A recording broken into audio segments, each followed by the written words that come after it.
was so freaking rad, dude. I would have blown him away, dude. Totally.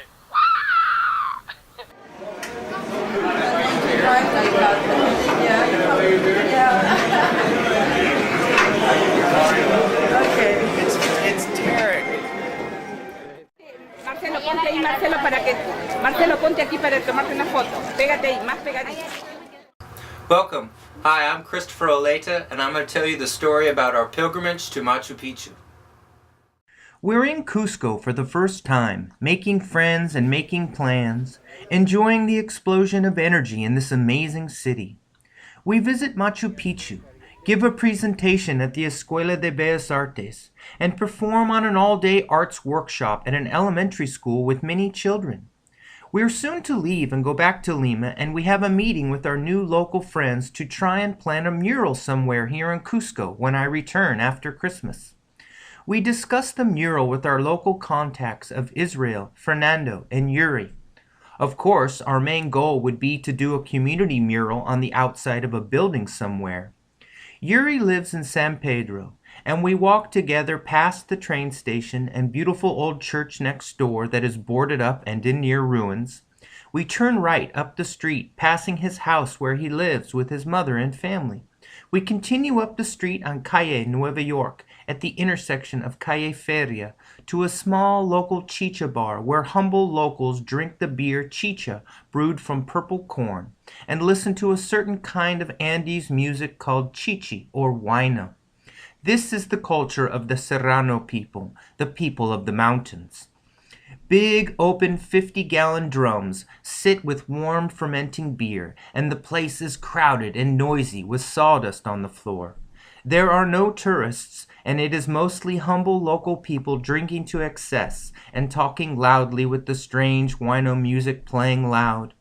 We are having a lot of fun with our new Cusqueño friends at a type of bar that is really the cultural norm. This is what the people do here in the Andes. They go to chicha bars, and this is the heart of Cusco.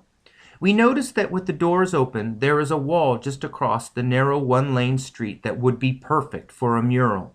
Mario gets all excited, and we begin talking of the idea as we walk outside, seeing the wall and the view back inside the chicha bar. We ask Yuri if he can talk to the community for us and get permission to paint the mural. We leave down Calle Ferio in a buzz of excitement on our way to the Escuela de Bellas Artes. We pass Yuri's house, turning left at the bottom and again past the old church, train station, Central Market, and then through the San Pedro Arch. Just a short ways down, we come to the doorway and the entrance to the Art University, Escuela de Superior Autónoma de Bellas Artes, Diego Quispide, Cusco. Outside on the main street is the entrance to the school gallery, and we go in to see the show and hear a short lecture by the artist. After the show, we return to our hostel in San Blas to continue our excitement. It is fun on this cultural adventure, doing things that tourists could never do. In just a few days, we return to Lima. But as we continue our journey, we make plans for me to return to Cusco to do the mural and secure a future exhibition for ourselves at the Escuela de Bellas Artes. So now we're in Lima, and it's Wednesday, December 26th. As I wake at 8:30, having a cup of coffee before going across the street to use the computer, planning and writing things while doing email. I complete the master plan and translation of it into Spanish and email it to Mario and myself. I work on the promotional packet and call Cusco, which we have learned to do at the internet shops on the computer for a cheap price. I call Israel, and we talk a bit. I tell him when I'll arrive and our plan for the mural. Fernando emails me and says he'll be waiting for me in Cusco on the morning of the 28th. It's Friday, December 28th, after only 2 hours of sleep, as I get up at 2:30 in the morning. I do final packing, loading 2 large bags and a small backpack. Then I leave the sleeping house out into the Lima darkness. I stay inside the gate of the neighborhood, asking the guard to watch out for me because I know it is dangerous out here, especially with all this gear. At 3 a.m. the driver arrives. I have his name already and everything seems cool. We even make the faster drive by the dark ocean, which is the dangerous part because it is so dark and secluded that taxis will stop, rob you or whatever, and throw you out. We arrive at the airport with plenty of time, and I can wait and relax. I meet this whacked out hippie from Canada, and he is already drinking a beer as he walks around the airport. We have some fun conversations. I also meet two beautiful American girls he is talking to. We are all on our way to Cusco. Just after sunrise, I am on the plane for Cusco. The 1-hour flight rises quickly above the vast coastal plain of Lima, and the Andes rise directly ahead in sudden foothills.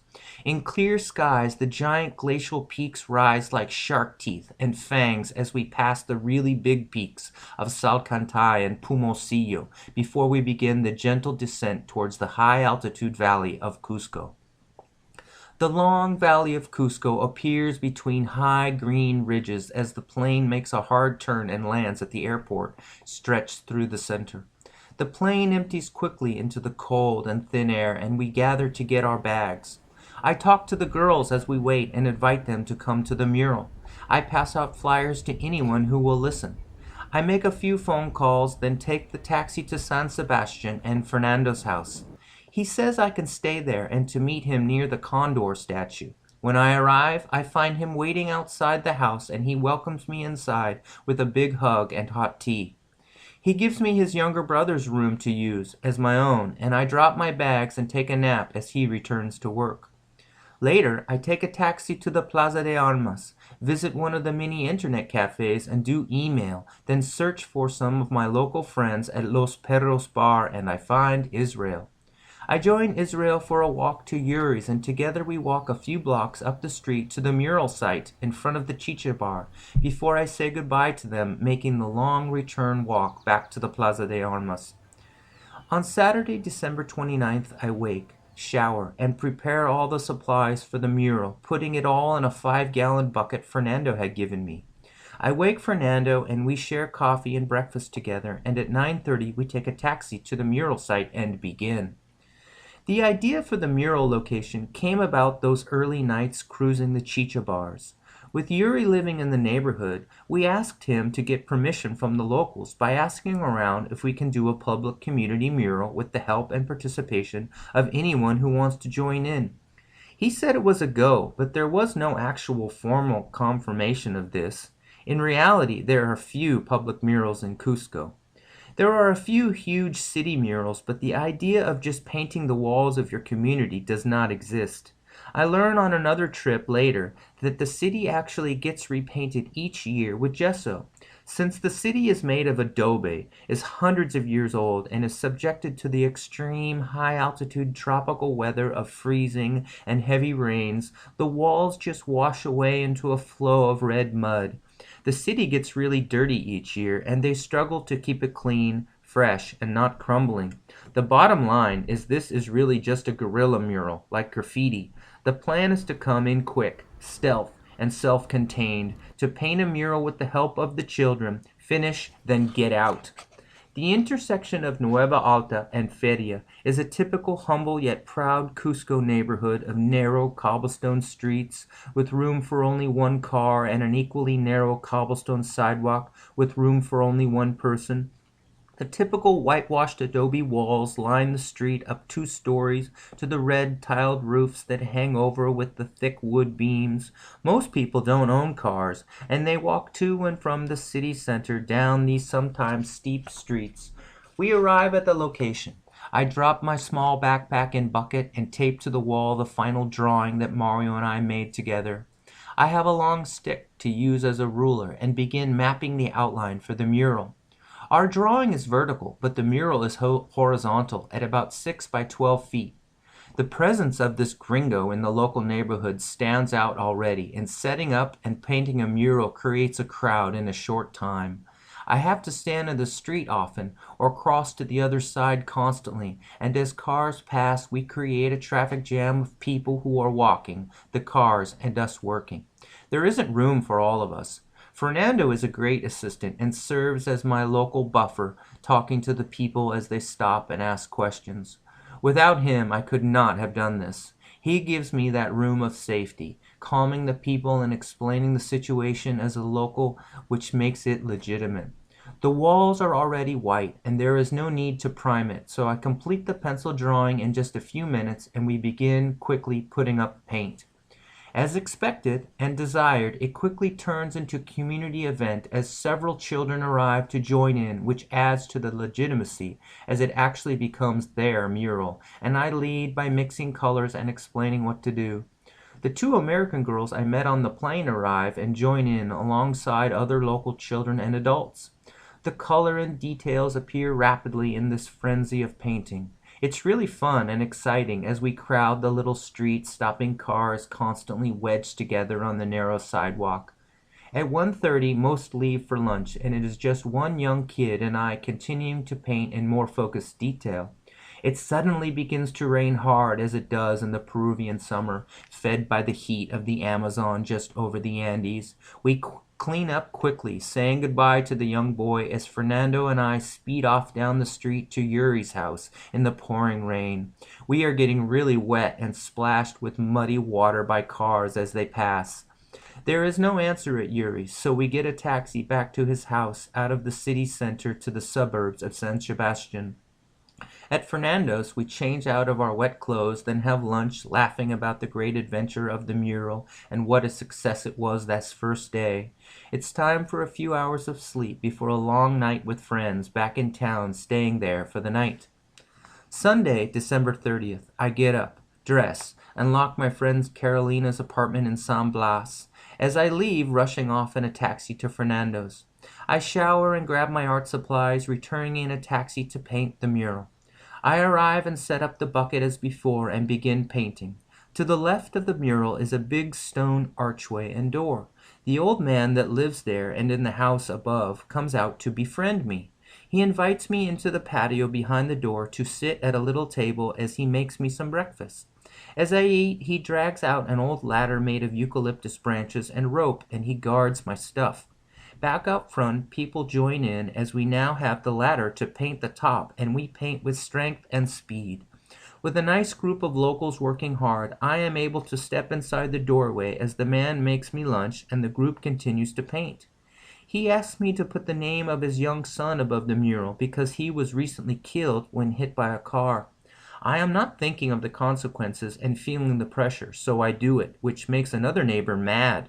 The mural is practically done, and with this argument erupting between neighbors, I clean up and rush off to Yuri's down the street. Before I get away, the argument gets a little rough as most of the neighbors stand up to the one angry guy protecting me and the mural. I remember what the shaman Maro said, "Have no resistance, the light is strong in you." It sounds like Star Wars and Yoda telling Luke that the Force is strong in him, but as Yoda was the sorcerer, so is the shaman, and they speak in those magical ways. So I walk off quickly to Yuri's with my backpack and bucket of paints and brushes. I wait a while outside before Israel hears me knocking at the door. Inside, I take a 2-hour nap in Yuri's quiet room, hearing the thunder and lightning outside as the afternoon rain and hail take over the Andes. Yuri gets home from work happy to see me, but tired from work, so we sleep a few hours more. I leave them and rush up the few blocks to look at the mural that looks done. Then I begin the walk back across the city center, stopping at a small corner market in the Plaza San Blas to buy things for dinner, and soon arrive at Carolina's. She has just returned from her work as a hostess on the Machu Picchu train, but is across the patio in the shower, so her two friends entertain me in the small room while we wait. When she returns, we unwrap what I brought and prepare a dinner together and enjoy a nice meal while talking and laughing. I stay through the night, sharing this sliver in time as the nearly full moon tracks across the sky, peering through the skylight and casting a beam of light through the small room, tracking the time. She wakes at 4 a.m. to her alarm and dresses by the flickering yellow candlelight in the tiny room, and after she leaves and the door clicks shut, I fade off to sleep until 8. I wake slow, then dress, making sure not to forget anything as I lock the door behind myself. I'm into the courtyard, down the dark hallway, and out the big wooden doors with several noisy locks, and into the streets of San Blas. I make the long walk first down to the Plaza de Armas, then across through San Pedro and up past Yuri's house to the mural. The mural was done the day before, and seeing it now confirms that. I photograph it and escape, moving on back down to the Plaza de Armas and the Mama Rumba Internet Cafe on the second floor with a great view out onto the plaza. I have a coffee, sandwich, and use the internet reading emails from Mario and others as I give them the good news. I call Fernando, then shop for a few things for breakfast and get a taxi to his house. We have a slow breakfast and then relax and watch a movie while packing for a trip into the Sacred Valley. We will visit with friends a vacation house his parents own in Urubamba for a New Year's party, and appears the wonderful journey in Cusco will never end.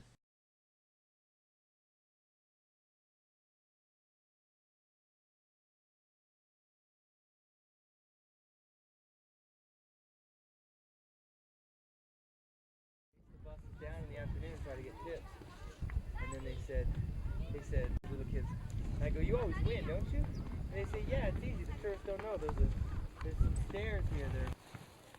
Wait, which way? We're gonna go down and whatever. So you guys are gonna go down the stairs. And then we go to the train. Train leaves at 4:30. Oh, so tomorrow are we coming here early? Yeah, we have to check out in the morning, so we put.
Sí, compró uno igual.